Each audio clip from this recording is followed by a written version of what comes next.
แต่ว่าเฮานี่บ่ได้ห้องแม่เฮาพี่ป้าป้ากับแม่เฮาโอ้จังไหนก็เป็นแม่เฮาเนาะ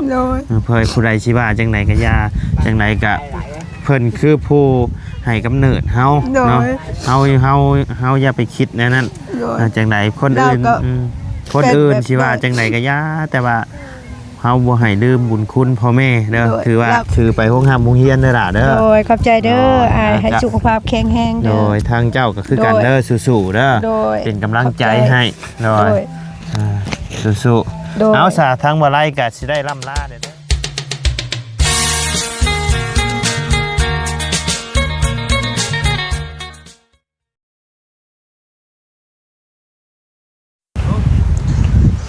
เอาเนาะพี่น้องเปิดภาพมาบัดนี้ก็อยู่ทั้งบ้านอีกหมู่บ้านนึงพี่น้องบ่ได้จำชื่อบ่ได้พี่น้องเมื่อกี้นี่ถามทางลุงเฮิมเพิ่นอยู่พี่น้องเป็นเคสของทางลุงเฮิมแล้วก็บ่ตูนเพิ่นเข้ามาทายเนาะพี่น้องชื่ออย่างใดชื่อถามทางลุงเฮิมมาชื่อน้องน้อยบ่พี่น้องบ้านโอ้จำบ่ได้เนาะพี่น้องเดี๋ยวเข้าไปถามทางน้องเพิ่นน้ำกันเนาะพี่น้องมาซื้อว่านยังเนาะพี่น้องกินมาเมื่อนี้ก็เข้ามากับลุงหนวดเบาบุญพี่น้องเบาบุญวันป่าเนาะโอ้แม่นอยู่บ่เฮือนเพิ่นพี่น้องเฮือนเพิ่นแท้ๆหรือว่าจังไดอันนี้พี่น้องหรือว่าเพิ่นเป็นหม่องกระต๊อบเพิ่นมาเผาหรือจังไดก็ยังบ่ฮู้แต่ว่าที่แน่ๆนั่นน่ะจะเป็นเฮือนคนแหละเนาะพี่น้องเพราะว่ามันเป็นหมู่บ้านในแถวนี้พี่น้องเป็นหมู่บ้านเบิดเลยนี่เฮือนดังนั้นก็อาจจะเป็นเฮือนคนแหละพี่น้องดังนั้นก็เนาะเอาก่อนอื่นก็ทักทายสบายดีเนาะพ่อแม่พี่น้อง FC เบิร์ดสู่คู่สู่คนบ่ว่าสิอยู่ในและต่างประเทศก็ยินดีต้อนรับเข้าสู่ช่องว่าไล่พาลุยคือเก้าพี่น้องยำเศร้าช่วงเศร้าช่วงเที่ยงฮ้อนตกแรงมาแบบลมพัดเย็นจ่อยตันดังอีกแล้วพี่น้องเลยเห็นทั้งเพิ่นว่าอันแม่ของน้องน้อยเพิ่นมาแล้วมาแต่เฮ็ดเบี้ยแล้วเนาะพี่น้องเลยมาแต่เฮ็ดเบี้ยอยู่สวรรค์บ่ดื้อแต่อยู่ชัยแล้วพี่น้องอะไรกันยังบ่ฮู้เนาะเดี๋ยวเข้าไปถามเบิ่งน้ำกันเนาะพี่น้องไปเอาพี่น้องเฮือนซานของน้องน้อยเพิ่นพี่น้อง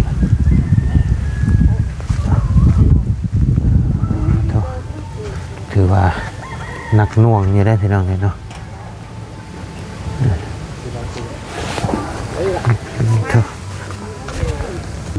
ไปพี่น้องเดี๋ยวเข้าไปหาทั้งน้องเพิ่นก้อนเนาะพี่น้องทางแม่เพิ่นก็มาแล้วบ่ฮู้ว่าน้องหรือเอื้อยก็ยังบ่ฮู้เนาะพี่น้องเดี๋ยวเข้าไปถามกันเบิ่งพี่น้องสบายดีเด้อลุงหนวดเด้อน้อยมื้อนี้หาลุงหนวดเป็นมือกล้องให้เด้อมื้อนี้เด้อลุงหนวดเด้อไปพี่น้องเดี๋ยวเข้าไปหาทั้งน้องน้อยกันก้อนพี่น้องเลยไปเป็นยังไงสบายดีเด้อเนาะหน่อยมืดได้บัดนี้เนาะอยากมันมืดแล้วใช้ก๊อกชองได้ป่ะมืดบ่ลุงหนวดเบิ่งก๊อกชองเอาก่อนพี่น้องเลย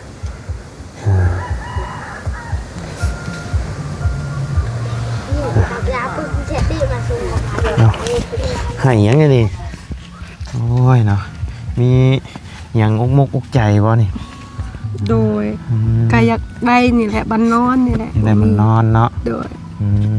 ก็เลยเลือใจนะหาเงินบ่ได้ไปหาเงินนี่ไปหากับไผนี่ไปคนเดียวทั้งผัวได้จ้ะบ่ได้มีทั้งผัวเลิกแล้วอยู่กับลูก2 คนโดยอยู่กับแม่นำปุ๊กจะหล่นแล้วบ่ไอ้ดังนี่นะ เฮาก็ปลุกเรา ก็ปลุก โดย โอ้ทั้งแม่จะปลุกบ่ โดย แล้วเจ้าที่แรกว่าสิลงไปหาเงินหาคำมาปลุกเพื่อนเนาะ โดย น้อย แต่มันหาบ่ได้เด้ หาบ่ได้ เฮาผู้หญิงโดยถ้าเฮาสิหาแนวใดมันบ่ น้อย คือผู้ชาย น้อยเข้าใจอยู่พี่น้องเลย โดย หาผู้เดียวขนาดหาสอง เจ้า คน สิเลี้ยงลูกนี่นะ อืม เงินเดือนบัดบ่หลายหั่น น้ น่ะ อยสบายดีล่ะน้อย เห็นไหม ลงจะลงมาอยู่พี่ก็ได้นะ ลงอยู่รูปมันพี่ โอ้ยบ่ให้ละเฮ้ยเนาะโอ้ยบ่ให้ละให้ยังให้ไอ้นั่นไรนี่นะยันแม่ไปปะอีกบ่เนาะยันแม่ไปปะอีก มีไป ได้ยังสิกลับลงไปเฮ็ดเวียกเฮ็ดงานอีกอยู่บ่ ยังบ่ฮู้ยังบ่ได้ไปดอก แม่มาแล้วบ่อยากให้แม่ไปเด้อมันมืดแล้วเนาะพี่น้องเอ้ย โดย เจ้าเฮ็ดลงไปเฮ็ดเวียกอยู่ใช้เจ้านะ อยู่สวรรค์ อ เด้ ยู่สวรรค์เงินเดือนเพิ่นให้เดือนเท่าไหร่ เดือนล้านหา โอ้ยเนาะพี่น้องเอ้ยเดือนด้านห้าเบ้าโมเมนต์เบ้าแล้วพี่น้องเอ้ยหา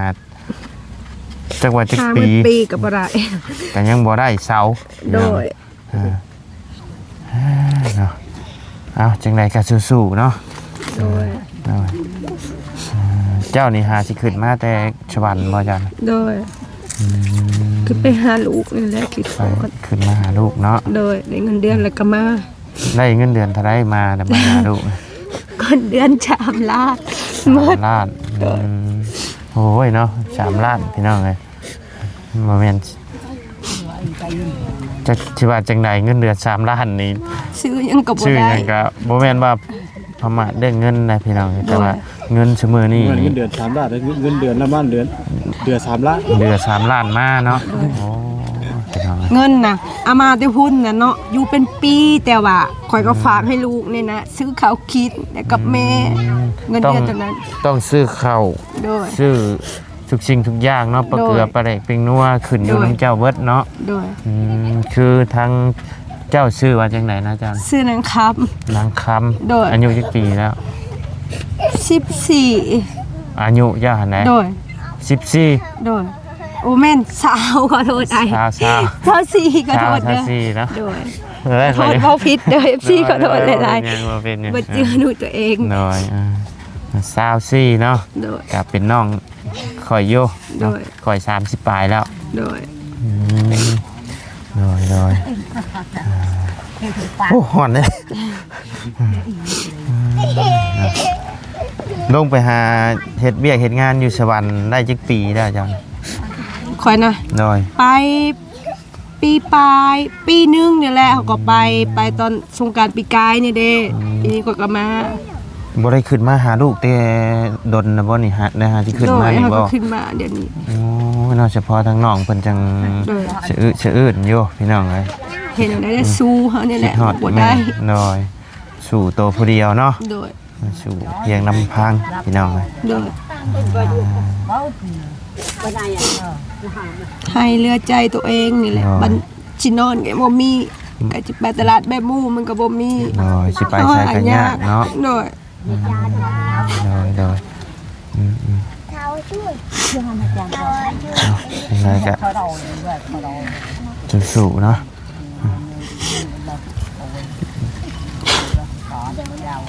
ข่อยก็สิให้นำเลยได้นี่พี่น้องเอ้ยเนาะอ๋อพี่น้องเอ้ยอีโตนเพิ่นพี่น้องเอ้ยมาเห็นสภาพเพื่อนซานเพิ่นน่ะกะโอ้ยเนาะ ฝนตกนี่ก็จะเจ๊กลีอยู่ใช่ ฝนตกนี่ก็บ่มีหมองอยู่แล้วพี่น้อง พี่กินสิโดนไว้ น้อย วิกฮักมาทับเลยโอ้ย ทางสื่อเขาชื่อหยังทุกสิ่งทุกอย่างอยู่นำทางน้องเพิ่นเบิดเนาะพี่น้อง ก็เลี้ยงลูกผู้เดียว เลี้ยงลูกอีกส่งลูกเฮียนอีกเนาะ โดย น้อย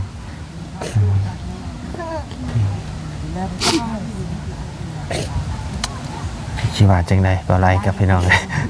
มาเห็นสภาพเพิ่นนะกะ คืออายเขาก็บ่กุ้มเนาะเขาก็ลูกเขาเมียเขา อายก็ยังเขากินกับบ่มี กับครอบครัวไผ โดยกับครัวไปกับครัวมา โดยครอบครัวไผ ให้จะไปเลี้ยงเฮาได้ โดยเพิ่นกับครอบครัวเพิ่นเฮากับครอบครัวเฮาเนาะ โดย แต่ว่าทั้งเจ้านี่เลี้ยงทั้งแม่เลี้ยงทั้งลูกเนาะ โดย อืม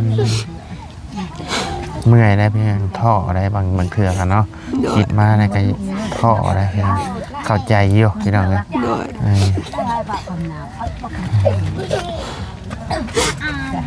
ข้าวน้ำนี่ก็ยังบ่มีเนาะข้าวน้ำกินนี่ นี่เขาได้สอบน้อยนั่นแหละ เหลือเท่านี้เนาะ โดยมันเป็นเครื่อง อันนี้บ่ โดย โอ้พี่น้องเลยนี่เหลืออยู่ช่ำนี้พี่น้องเลย โดย เข้ามาเพิ่น เข้ามา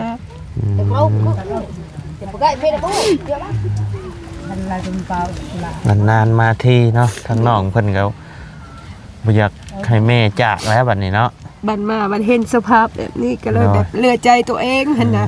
อยากได้แบบหมู่ โด มัน ย กับ มาบัดเห็น โด งู ย บัดเทือนชานนำใหญ่เนาะ โดย ตัวเองมาบัดยังเห็นสภาพนั่นนี่อยู่พี่น้องเอ้ยคิดเหลือใจตัวเอง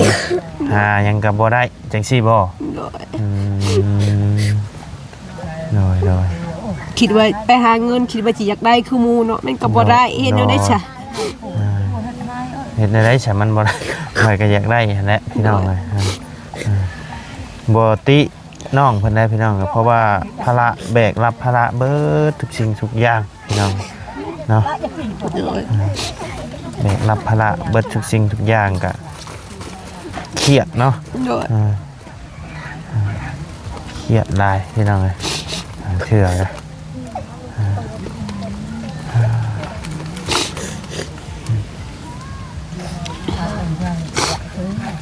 บ่ให้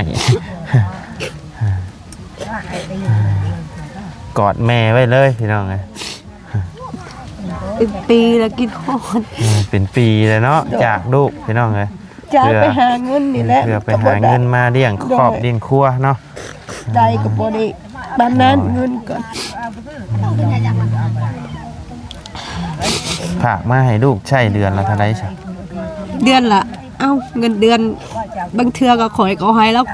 900,000เงินเดือนล้านปลายข่อยก็เอาไว้ใช้เด้ โดยแม่นต้องกินต้องใช้ค่าห้องค่าหอเนาะ โดยเอาบัตรอยากได้นี่ โดย แล้วก็ฝากแล้วก็ไอ้เขาซื้อเขาวคิดนั่นแหละ โอ้ย ก็ซื้อเครื่องเบิ่นใส่ไปโรงเรียน แม่โดยเราจะออกยืนอยู่เนาะพุ่นกลับไปห้อนดีได้นี่พี่น้องเลยเด้อเนาะออกมาอยู่เนาะพี่มา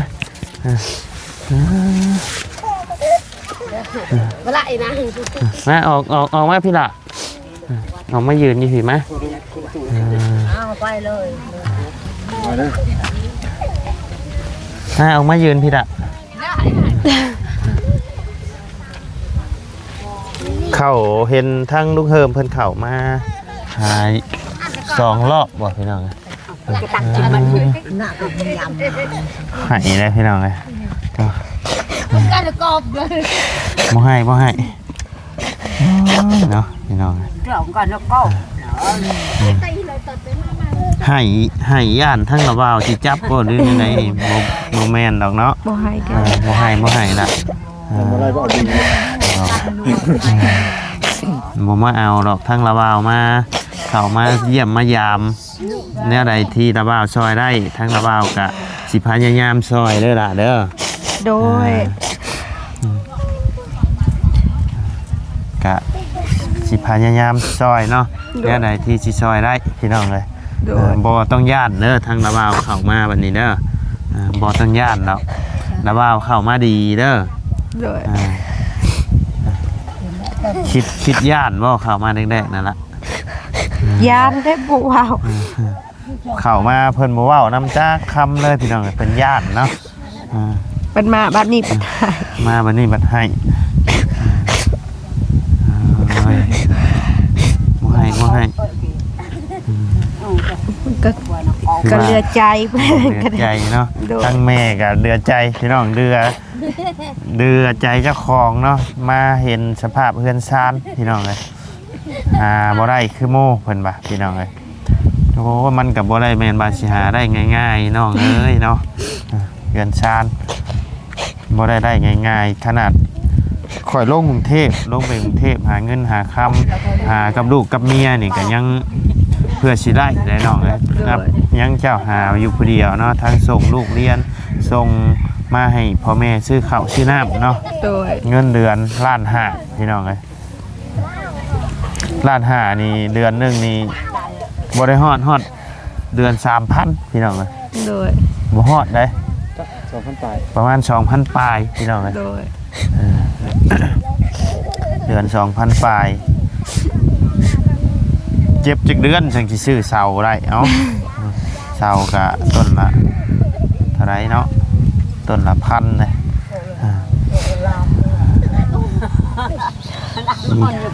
ยังให้อันน้องทั้งน้องเพิ่นซื้อว่าจังได๋ ไผ นี่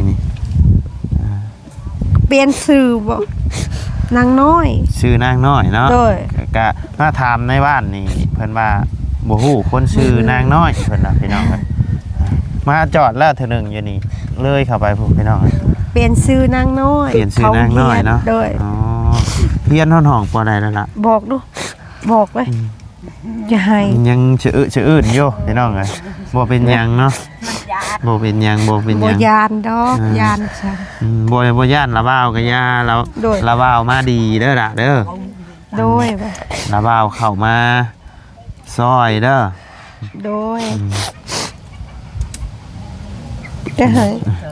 บ่ให้บัดนี้มีแต่ว่าสู้ๆเด้อเจ้ากับบัดนี้เด้อ โดย เป็นกำลังใจให้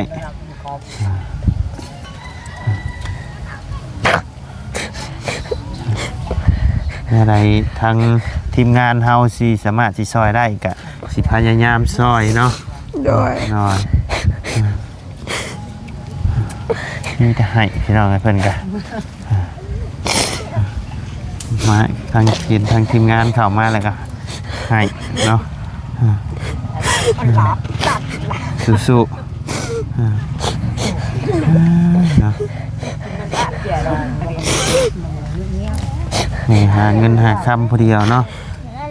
ผากเงินผากคำมากกับบางเทื่อก็ขาดเคินอยู่ได้เนาะไปโรงเฮียน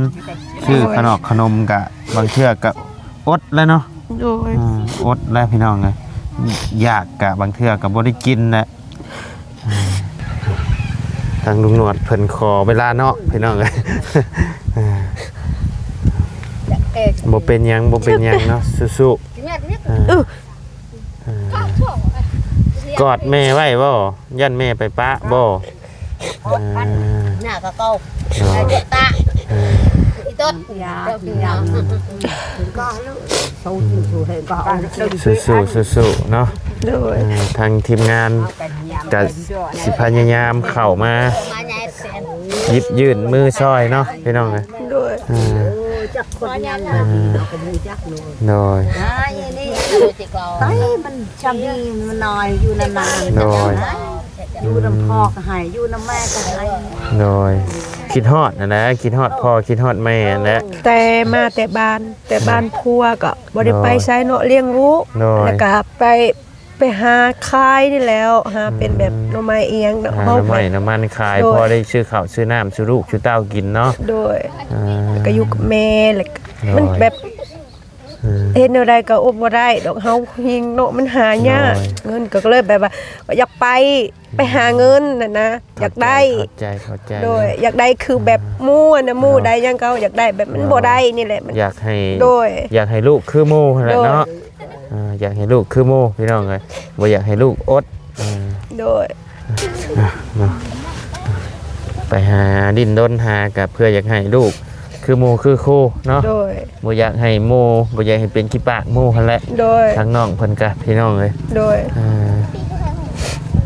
เห็นลูกหมู่กินก็อยากให้ลูกหมู่ได้กินคือหมู่เนาะ โดย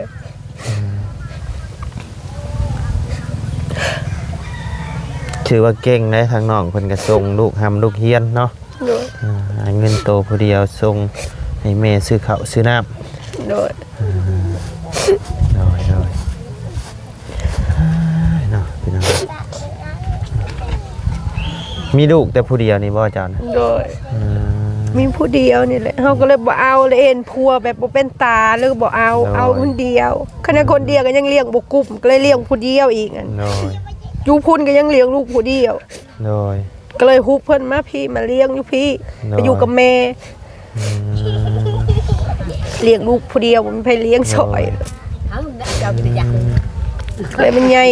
สำนักขดไปปลาแล้วเด่น โดย ข่อยก็เลยลงไปเฮ็ดเวียก เจ้าไปปะเพิ่นแต่อายุจักปีอะนะ จักปีวะแต่เพิ่นยังเฮาก็เฮียน bẹt đi 8ปีเนาะ 8 ปี 8 ปีแม่นั่นแหละ8 ปีแล้วค่อยไปปลาอันนะ để ăn là โดยโดย thằng khó đòi rồi rồi nè dâu vậy nè về ha không lấy anh lấy à tụi mình ใจเนาะพี่น้องนะหาเงินหาคำส่งลูกเฮียนนี่เนาะ โดย เพื่อสิเฮียนจบ โดย เบิ่งเด้อแม่เจ้าส่งเฮียนน่ะจะตั้งใจเฮียนเด้อล่ะเด้อ โดยว่า ตั้งใจเฮียนเก่งๆเด้อใหญ่มาแหละแม่สิบ่ได้ลำบากให้แม่ลำบากตอนนี้แหละใหญ่มาแหละเฮียนเก่งๆหาเงินหาคำซอยแม่แบบนี้เด้อ โดย rồi ai cũng mà phục khứ đôi เพิ่นชื่ออื่นอยู่พี่น้องเลยชื่ออื่นอยู่ยังให้อยู่ nhưng mà nó bự rồi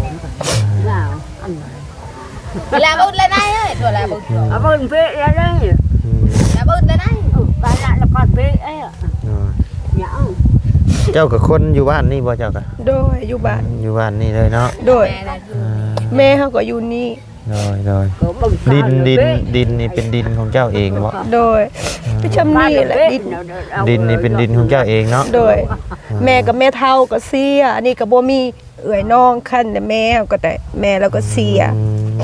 แม่เฒ่าหั่นน่ะก็เลยมาอยู่พี่ โดยโอ้ยเนาะพี่น้อง ơi nó bỏ ở trên này bỏ thứ qua tới nó bỏ con độc thì chỉ lấy bẹ độc มีแต่ให้กับให้บาทนี่ ให้เลือดใจเนาะบ่ได้คือบ้านคือเมืองแม่หาเงินก็หาบ่ได้ เฮ็ดจริง หาบ่ได้ชื่อ ได้ กิน ได้อยู่แต่มันบ่หลายเนาะ บ่หลาย บ่ เงิน พอ เดือนน้อย บ่พอสิได้เฮ็ดสิได้สร้างพี่น้อง โดย เพิ่นก็หาเพิ่นก็สู้อยู่พี่น้องสุดแต่เพิ่นสิหาสิสู้เนาะ โดย แต่ว่าก็บ่ได้เนาะ โดย โดย ได้ สุดสิหาสิสู้ แบบพอได้ใช้ แต่ก็บ่ได้เนาะ โดย เปิดมาแล้วนะ พอเด็ดเพิ่นล่ะ ชุดแต่สิหาสิสู้สุดแต่สิสู้แต่ก็หาผู้เดียวคือเพิ่นเว้าอันละพี่น้อง โด เอ้ ย ยแต่ยัง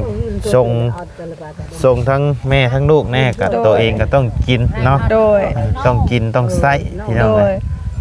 ค่าแพบสบู่ยาสีฟันก็อยู่ในเงินล้านห้าหั่น โด เนาะ ย โอ้แม่นมาเบ้าได้พี่น้องเอ้ยเงินด้ามล้านนี่แป๊บเดียวเท่านั้นเนาะ โดยสบายดี โดย สบายดีเนาะ สบายดี โดย คือได้คิดว่าหายมาห้องอยู่นี่หึ เรือใจเจ้าของ เดี๋ยวใจเจ้าของ โดยปันมาปันเห็นสุภาพแบบนี้ โดยเฮ็ดจังได๋ซะเนาะมันก็พยายามสุดๆแหละพี่น้องนะแต่มันก็บ่ไล่เนาะ โดย เพิ่นก็สู้เลยได้พี่น้องเอ้ยสู้สุดความสามารถเด้เนาะ โดย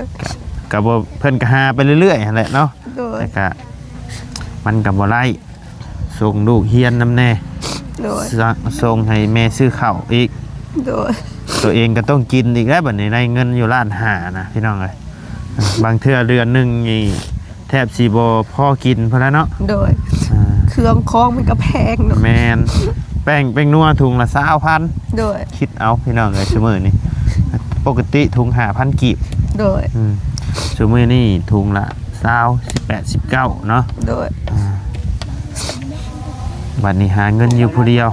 โดย ก็จำเป็นแล้วพี่น้องเอ้ย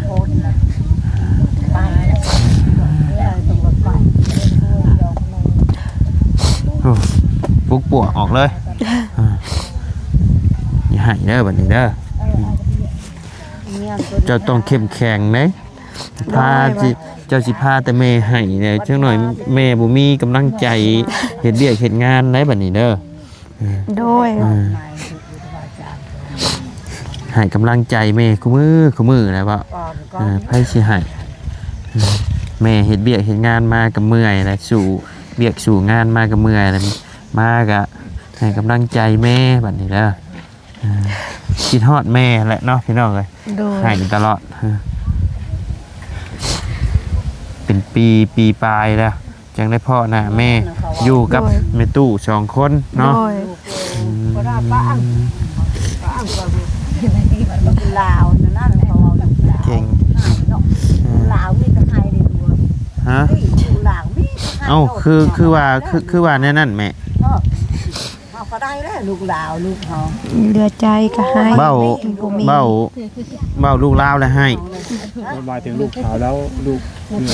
นางน้อยเป็นลูกเราเนี่ยแม่เฮาก็คนแบบนี้อย่าไปถือชาเราน้อยแม่เฮาแบบเราแบบคนแบบเต็มเฉดเข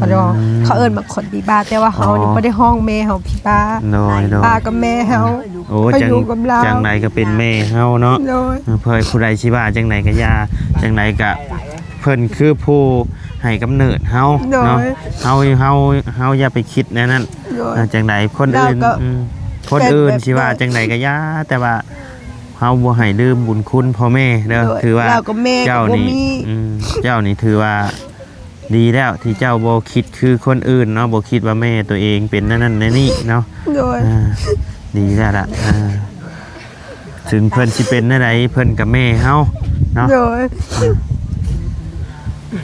สิบ่ขอโทษน้ำสิเป็นบ้าสิเป็นงัวหรือสิเป็นอะไรกะเพิ่นก็คือผู้ที่ให้กำเนิดเฮามาเนาะให้เฮาได้ใหญ่เกิดมาเป็นคนเพิ่นคิดเบิ่งว่าเพิ่นเป็นนั่นเป็นนี่เพิ่นก็ยังเลี้ยงเฮามาจนใหญ่เนาะเฮาก็เพิ่นลืมคุณเราบ่ได้แม่ดีแล้วผู้ใดที่ลืมบุญคุณพ่อแม่น่ะสร้างซาอีหยังก็บ่ขึ้นบ่เกินเนาะพี่น้องเอ้ยบ่หั่งบ่มีดอกที่เอาคิดเห็นบุญคุณพ่อแม่ดีที่สุดผู้ใดชิว่าจังใดก็ย่าเด้อเพิ่นจังใดเพิ่นกับแม่เฮาแต่ว่าทั้งพ่อนี่เพิ่นเสียแล้วเนาะโดยพ่อแม่เฒ่าเสียเขาก็อยู่เฮือนเขานี่เขาก็เอาแม่เฮามาเลี้ยงเอาแต่ว่าพ่อนี่ยังอยู่บ่ยังก็อยู่พุ่นแหละก็บ่ได้นั่นแล้วแม่เราเสียแล้วเขาก็บ่ได้หับเราแล้วแม่เฮาโดยเจ้าก็พาแม่ออกมาอยู่พี่โดยมาอยู่พี่คือเพิ่นเว้าให้แม่ให้หยังน้ำแน่หั่นแหละเนาะโดยพาในนั้นในนี้พี่น้องไงทั้งน้องเพิ่นก็พาแม่พาลูกมาปลุกกระต๊อบอยู่พี่น้องเพื่อบ่อยากให้เป็นขี้ปากคนเนาะโดยดีแล้วที่เจ้าคิดได้นะนี่เนาะถือว่าโอ้ภูมิใจน้ำดาวแล้วพี่น้องเลยเพิ่นสิชั่วสิดีกับแม่เฮาเนาะดีกับแม่โมโดยคนอื่นสิว่าจังได๋ในสายตาเฮากับแม่พ่อแม่เฮานี่ถือว่าสุดๆแหละเนาะเพิ่นเลี้ยงเฮามาแต่น้อยจนใหญ่เนาะเราก็ต้องไปคิดอคติเอียงกับเพิ่นดีแล้วเนาะมาอยู่พี่มาอยู่กับอายเขากับแบบกับครัวอายก็โอ้ยยุ่งเขาก็แห้งทุกข์เพื่อนอายเบิ่งเพื่อนแล้วหันเขากินกับบ่มีเขากับบริกุ้มดอกเลี้ยงคอยหันนะคอยก็เลยแบบตัดสินใจไปหาเงินปาให้แม่เลี้ยงลูกก็คือนี่แหละเพิ่นก็ยังสามารถเลี้ยงลูกให้เจ้าได้เนาะโดยสามารถเลี้ยงลูกช้อนปลาช้อนกุ้งมาสู่หลานสู่ลูกกินได้เนาะคนอื่นสิว่าได้ไรก็ย่าเพิ่นบ่ได้หาให้ลูกเจ้ากินเนาะมีแต่แม่ผู้ที่คนอื่นเขาว่าขอโทษนำเนาะที่เพิ่นว่าบ่เต็มเป็นบ้าเนาะแต่เพิ่นก็สามารถหา1ข้าว1น้ำหาอยู่หากินให้หลานเพิ่นกินได้เนาะพี่น้องเลย ถือว่าโอ้โหยอดได้พี่น้องเอ้ย โดย โอ้ย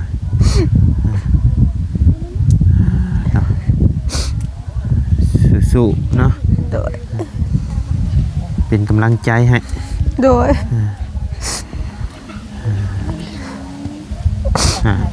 ไปตู้เราไปสอนปลามาผู้ได้เมื่อกี้นี่กับพี่น้องไงสอนปลาสอนกุ้งเนาะ เราก็บ่มีบ่มีน้องแม่ก็เชียร์ก็ โดย อยู่แบบคือว่าเราก็เป็นแม่ห้างลูกก็เป็นแม่ห้างเนาะ โดย เรียนเอาได้แหละวาสนาคอย วาดชนะเนาะ โดยอยากได้แบบ โดย โอ้มันก็จังแนวใด อืมยังบ่ทันฮอดเนาะ โดย ก็มีแต่ว่าคันพบพ่อเท่าน่ะก็ขอให้พบพ่อผู้ดีๆนั่นแหละเนาะ โดยสาธุ อ่าแต่ก็ยังคิดอยากได้อยากมีอยู่บ่ ยังท่านได้อยากได้ อืม เลี้ยงลูกก่อนให้มัน เลี้ยง ใหญ่ ลูก ก่อน ใหญ่ก่อนเนาะ โดย ยังบ่ทันคิดเนาะเรื่องนี้ โดย เนาะโดยดีแล้วเลี้ยงลูกให้ใหญ่ก่อน โดย พี่น้องเอ้ย เอาแล้วมันสิลำบากอีก โดยเนาะได้ลูกหน่อยฮะ พอแล้วบ่ เอาเสร็จเนาะเสร็จเนาะเดี๋ยวทางบ่ได้ก็บ่ได้ชื่อหยังเข้ามาพี่น้องเอ้ยมื้อนี้เข้ามาเยี่ยมมายามทั้งน้องเพิ่นมื้อนี้ก็มีแต่สิไปเอาขนมมาให้ทั้งน้องเพิ่นก่อนพี่น้องเอ้ยเอาขนมมาให้น้องเพิ่นเอาขนมกันเนาะเอาสามีแต่ว่าทั้งละว่าวสิออกปะเด้อบัดนี้เด้อมื้อหน้ามื้อในจังสิเข้ามาเยี่ยมมายามใหม่เด้อ โดย คัน ขอบ มี ใจเด้อ ข่าวดีจังใดกะทั้งก่อยสิข่าวมาแจ้งเด้อ โดย น้อยเด้อขนมเด้อ โดยขอบใจ โดย ขอบใจหลาย เนาะพี่น้องไปโรงเรียนแต่ละมื้อเพิ่นให้ได้เงินไปมื้อละจักพันละฮะ ๆ2,000 2,000 โดยชื่ออย่างไร 2,000ชื่อยังกิน 2,000 ขนมก็พอเลย อมเนาะ โดยขนมอมหั่นแหละ เอาเด้อเอาไว้ซื้อขนมถือไปโรงเรียนเด้อล่ะเด้อ โดยขอบใจเด้อ โดย อายให้สุขภาพแข็งแรง โด เด้อย ทางเจ้าก็คือกัน โดย เด้อสู้ๆเด้อ โดย เป็นกำลังใจ ขอบใจ ให้โด โด ย ย สู้ โดย ๆเอาสาทางบ่ไล่ก็สิได้ล่ำลาเด้อพี่น้องเด้อบัดนี้ขอบุญขอบ โด คุณ ย พ่อแม่ ขอบ พี่น้อง ใจหลายๆเด้อ และ FC สุขภาพ เนาะ แข็งแรงเด้อ โดยขอบุญขอบคุณพ่อแม่ โดย พี่น้องและ FC บัดสุขุสุขคนเนาะที่เข้ามา โดย ติดตามและรับชมทางช่องบ่ไล่พะลุยเนาะพี่น้อง โดย ทางบ่ไล่น้อง น้องนานน้อย น้อง นาง น้ น้ อ อย ย น้องนางน้อยกับ โดย กับ นาง น้อง ค น้องคำเนาะ โด ขอย ตัวลาไปแล้วพี่น้อง ำ สบายดีเด้ โด อย เนาะ ขอบใจ ไปพี่น้อง